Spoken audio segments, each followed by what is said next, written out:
छत्रपती संभाजीनगर येथे पत्नी पीडित पुरुषांनी पिंपळ पौर्णिमा साजरी केली आहे।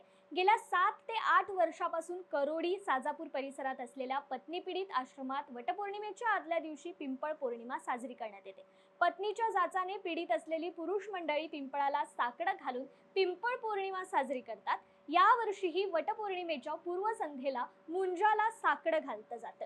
हे मुंजा, हे यमराजा, उद्या आमच्या बायका येऊन तुला खोटं साकडं घालतील, त्यामुळे त्यांचे काही ऐकू नकोस। अशा बायकांच्या ताब्यात जाण्यापेक्षा तुझाच सहारा चांगला। भांडखोर बायका आम्हाला 7 जन्म तर काय 7 सेकंद देखील नको, असं म्हणत पत्नी पीडितांनी आज पत्नी पीडित पुरुष आश्रमात एकत्र येऊन पिंपळ पौर्णिमा साजरी केली आहे। छत्रपती संभाजीनगर आज आम्ही सालाबादाप्रमाणे या ठिकाणी आज 8व्या वर्षी पिंपळ पौर्णिमा साजरी केलेली आहे।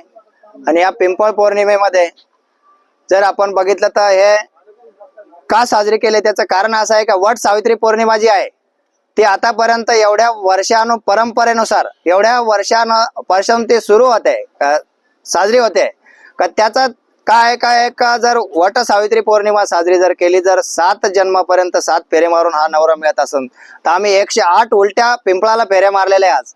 आणि त्यांनी जर 7 मारून आमच्या बायकांनी जर उद्या 7 मारल्या तर आम्ही 108 मारलेले म्हणजे कधी संपणारच नाहीये।